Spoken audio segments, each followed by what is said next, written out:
かつて世界には一つの巨大な帝国が存在しました。その広大な領土には文字通り太陽が沈む瞬間がなかったと言われています。時は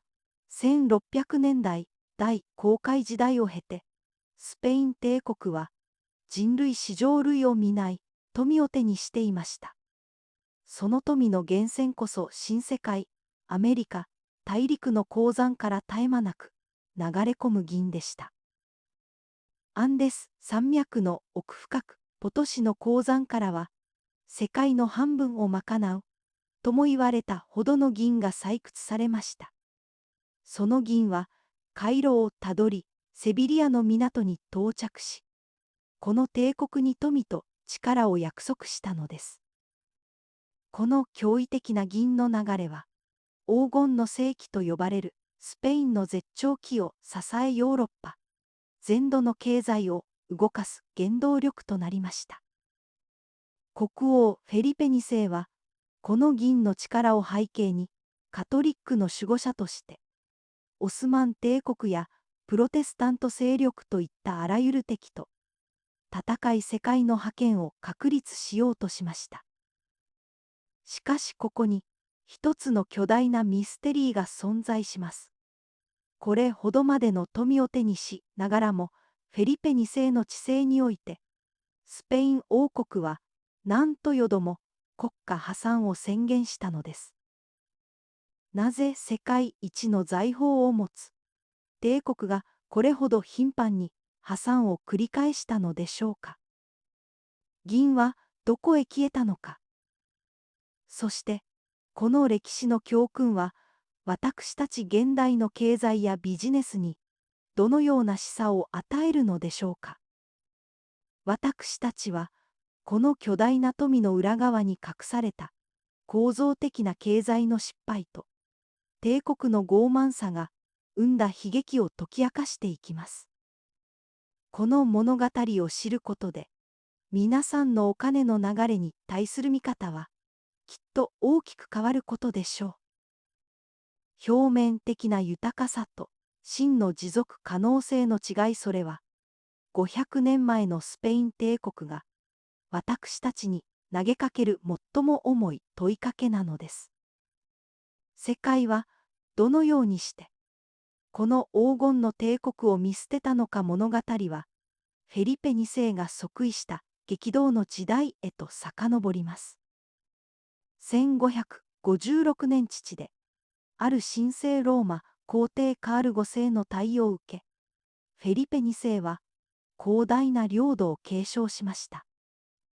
その領土はイベリア半島イタリアの一部、そして何よりも富の源泉である新大陸を含んでいました。当時のスペインはまさしく世界を支配する超大国だったのです。しかしこの巨大な帝国を維持するには天文学的な費用がかかりました。フェリペ2世の治世は常に戦いの連続でした。地中海ではオスマン帝国との激しい戦闘が続き、北部ヨーロッパではプロテスタントの台頭によるオランダ独立戦争、すなわち80年戦争が勃発しました。特にオランダ現在のフランドル地方での反乱鎮圧費用は国家財政を最も圧迫する要因でした。強力なスペイン陸軍テルシオを維持し、遠隔地で戦わせるためのロジスティクスと人件費は想像を絶するものだったのです。この莫大な軍事支出はフェリペ2世の国家財政の構造的な欠陥を露呈させました。当時の戦費は国家収入全体の7割にも達することがあったと言われています。では、国王はこの巨大な支出をどう賄ったのでしょうか。ここで登場するのがアメリカ大陸の銀です。フェリペ2世はアメリカから到着するはずの未来の銀収入を担保にして、ヨーロッパの銀行家たちから多額の借金をするという手法を常用しました。この短期融資契約はアシエント・エシエントスと呼ばれ、主にジェノバやフッカー家といった国際的な金融業者によって担われました。彼らは銀が必ず届くという信頼のもと、高金利で資金を提供しました。しかし、このシステムは決定的な脆弱性を抱えていました。それは銀の流れが常に不安定だったことです。疫病による鉱山の労働力不足、天候による輸送の遅延、そして敵国、特にイギリスの試略船による襲撃など、銀船団の到着はしばしば予定より大幅に遅れました。支出は常に今日必要とされるのに、収入は半年後または1年後に到着する予定という深刻な流動性のミスマッチが常態化していたのです。そしてこの流動性の危機が巨大な帝国を国家破産の淵へと突き落とすことになります。銀は豊富にあった、しかし今手元にない。この単純な事態が連鎖的な金融崩壊を引き起こすのです。フェリペ2世が即位した年、その治世は最初から暗雲に包まれていました。彼は即座に父カール5世が残した巨額の債務の重圧に直面します。そして1557年、フェリペ2世は最初の国家破産を宣言せざるを得なくなりました。彼はすべての短期債務、すなわちアシエントの支払いを停止しました。この破産はヨーロッパ中の金融市場を震撼させました。フッカー家をはじめとするドイツやイタリアの銀行家たちは文字通り一夜にして資産を凍結されたのです。国王は破産を利用して短期債務をフュロウロスと呼ばれる金利の長期年金債へと強制的に転換させました。これは債務を大幅に軽減する強硬なリストラ策でした。しかしこの行為はスペインの信用を深く傷つけました。それでも銀行家たちはスペインへの融資を完全に停止しませんでした。なぜなら彼らは知っていたからです。アメリカの銀が流れ続ける限りスペインは最終的に支払い能力を持っていることを。彼らは破産を仕方ない一時的な措置と割り切り以後のアシエントには破産リスクを織り込んだ高金利時には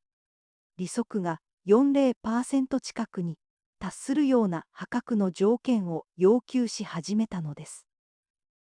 これにより銀が到着してもその大半が借金の利息と元本の返済のためにすぐにスペイン国外へと流出する構造が確立しました。この致命的な資本流出こそがスペインの富を蝕む最大の要因となりました。銀は一見スペインを潤しているように見えましたが、実際は他国の銀行家や商人の懐を肥やしていたのです。この高い金利の重圧のもと、戦費は雪だるま式に膨れ上がりました。特にオランダの反乱は泥沼化し、その鎮圧費用はフェリペ2世の軍事費の半分以上を占めるまでになりました。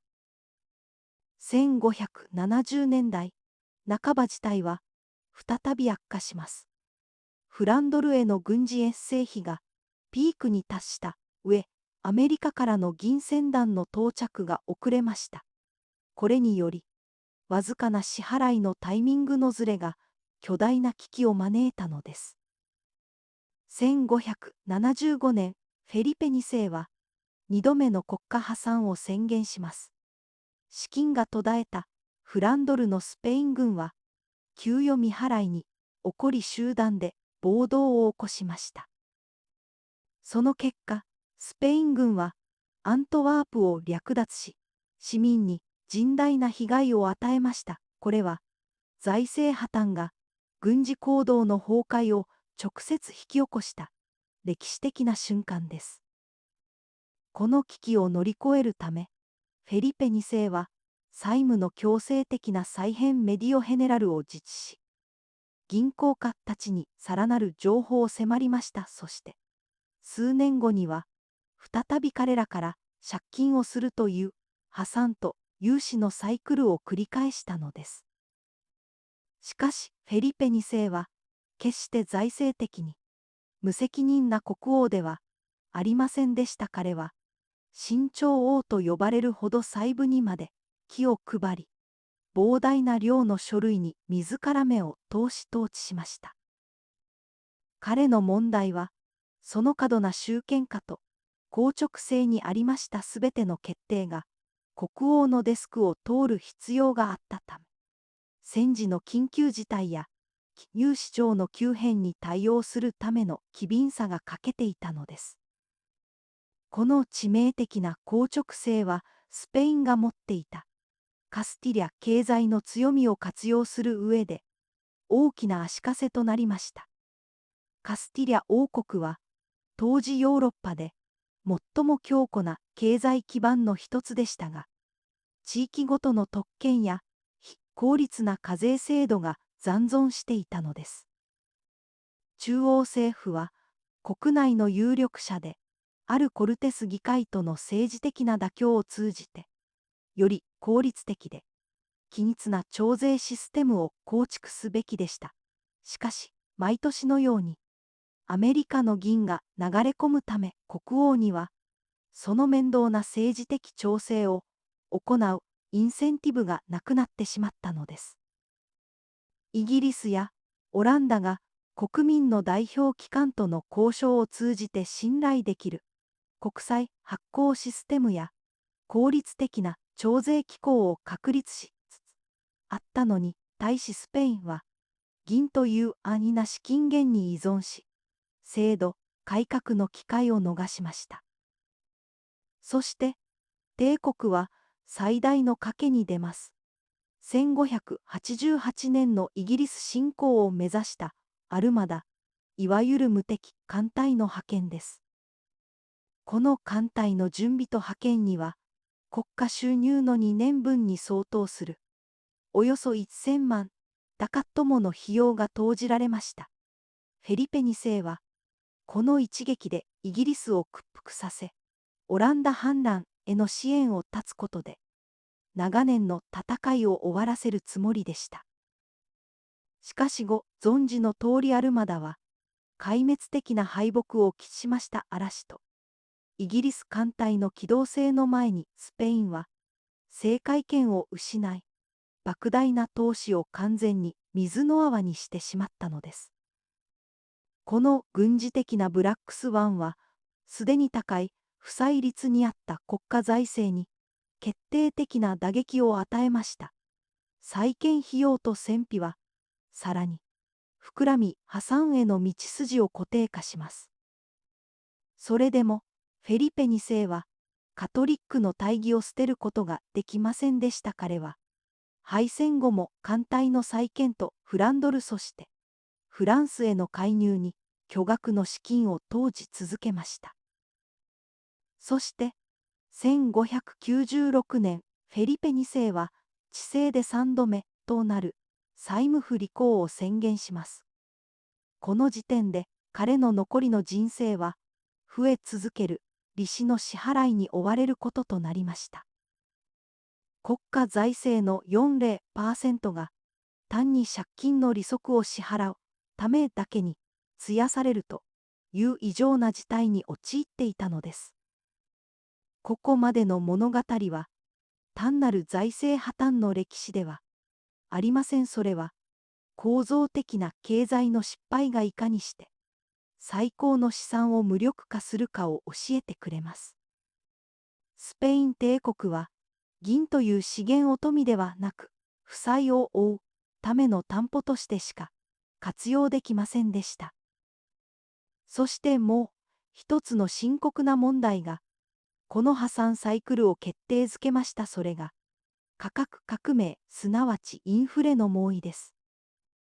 アメリカ大陸から流入した大量の銀は通貨供給量を急増させ、ヨーロッパ全体で価格の高騰、つまりインフレを引き起こしました。特にスペイン国内では、他のヨーロッパ諸国よりもはるかに深刻なインフレが進行しました。これにより、スペイン国内の製品は国際市場で競争力を完全に失ってしまったのです。銀で満たされたスペインは、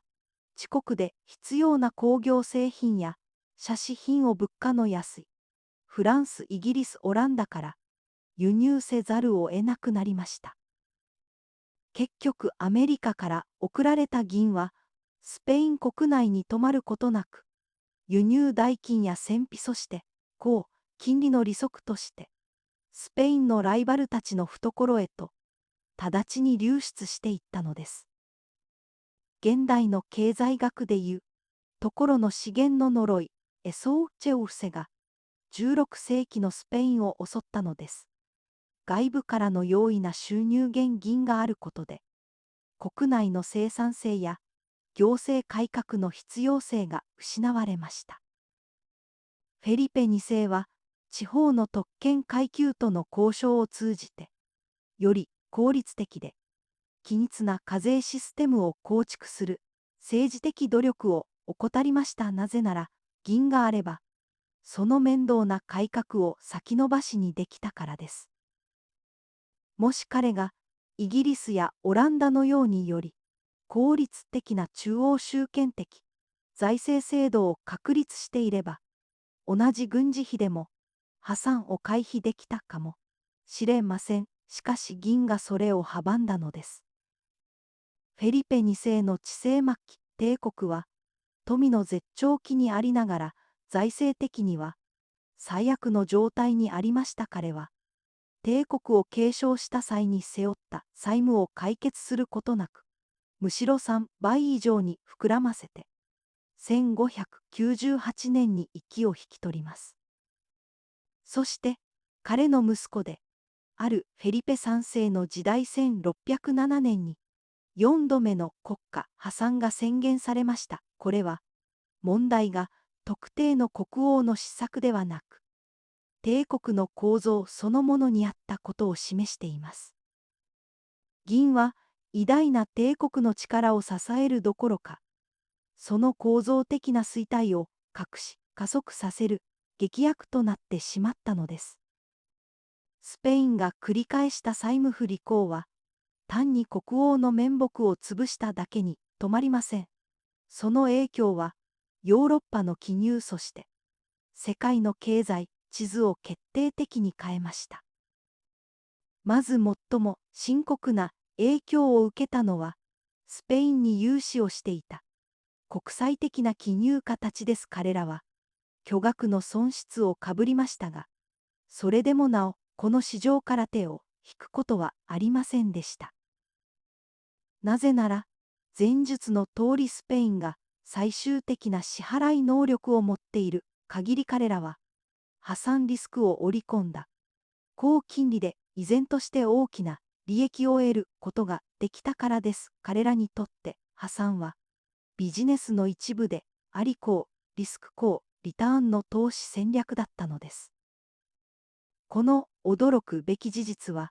当時のソブリン債務国家債務が現代のそれとは異なる機能を持っていたことを示唆しています。破産は債権者と債務者がリスクを分担し、一時的な流動性危機を乗り切るための管理された再編イベントとして機能していた側面があったのです。しかし、この信頼の崩壊は、スペインの経済活動全体に甚大な影響を及ぼしました。国内の投資家や商人は、国家の信用に対する不安から、生産的な活動への投資を避け、安全な資産すなわち土地や貴金属の購入へと走りました。これにより国内の産業はさらに停滞し、経済の活力が失われました。銀はあったのに、その銀を元手に新しい技術や産業を起こそうとする意欲が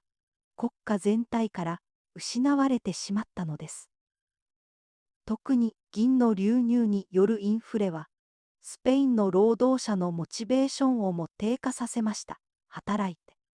稼ぐよりも海外から輸入された安い製品を銀で買う方が容易になったため、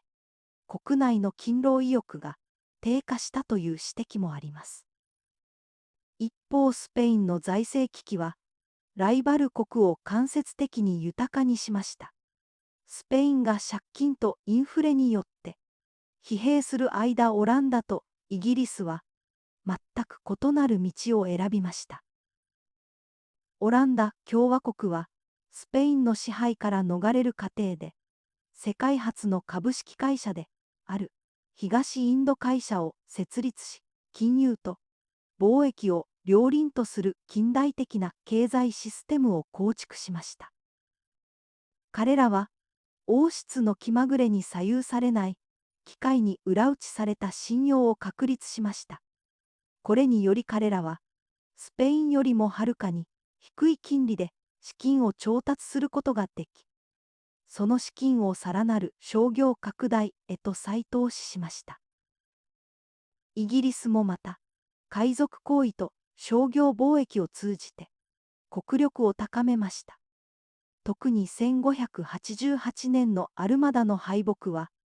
単なる軍事的な勝利にとどまらず、スペインの財政的な脆弱性を世界に知らしめる結果となりました。銀そのものを持つスペインに対しオランダとイギリスは、信用と生産性というより、持続可能な真の経済的武器を開発したのです。スペイン帝国が宗教的な大義と軍事的な栄光を優先し続けた結果、その豊かな銀は最終的にライバル国の金融システムと産業革命の萌芽を間接的に助成することになったという皮肉な現実がここにあります。国内の構造的な失敗を銀で覆い隠し、その間にライバル国が近代的な金融と行政機構を確立する時間を稼いでしまったのです。これが16世紀末から17世紀にかけてのヨーロッパの経済覇権が地中海から大西洋へと完全にシフトした主要因です。スペインの哲学者フランシスコ・デ・ケベードは当時の状況を嘆きこう述べています。我々は貧しい者として他者の富を征服したが富める者としてこの富に征服されている。これは銀という流動資産が国内の生産能力の欠如を隠蔽し、最終的にインフレを通じて国内を空洞化させるという資源の呪いのメカニズムを完璧に表現しています。フェリペ2世の4度の破産は、歴史上国家が流動性と支払い能力の区別を誤り、構造改革の機会を逃したことの最も鮮明な事例として残っているのです。このスペイン帝国の失敗から現代のビジネスパーソンや投資家が学ぶべき教訓は非常に多いです。特に流動性イフイディティと支払い能力ソルベンチの違いを理解することが重要です。フェリペ2世は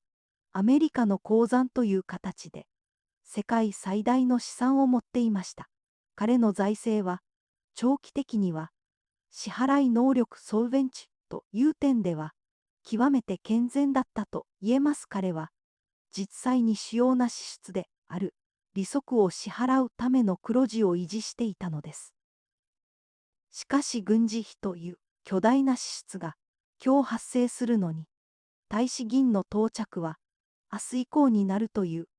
流動性イフイディティのタイミングのずれによって彼は繰り返し破産に追い込まれました。現代で言えば帳簿上は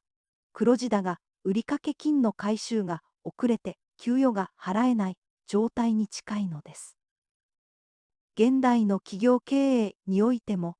この教訓は生きています。たとえ将来的に巨額の収益が見込める特許や資産を持っていても、短期的な手元資金が枯渇すれば、小売の短期借り入れを強いられ、最悪の場合破綻に追い込まれるのです。教訓その1、資源の呪いを乗り越えよ。突然の大きな臨時収入や市場での一時的な成功に酔いしれてはいけません。フェリペ2世が銀を軍事費や輸入に浪費したように楽な資金は往々にして生産性の低い活動へと流れがちです。企業が成功の勢いで一時的に得た利益は必ず中核となる生産能力や多様な収益源を構築するために再投資されるべきです。それが短期的な資産を永続的な競争力に変える唯一の方法です。教訓その2、硬直性は破滅を招く。フェリペ2世の緻密すぎる中央集権的な統治スタイルは、危機の際の迅速な対応を妨げました。彼は、個人的には勤勉でしたが、その統治構造がボトルネックとなったのです。現代の組織も過度なマニュアル化や中央承認プロセスは、市場の変化への適応速度を致命的に低下させます。スピードと柔軟性こそが16世紀も21世紀も変わらぬ金融危機の時代を生き残るための鍵となるのです。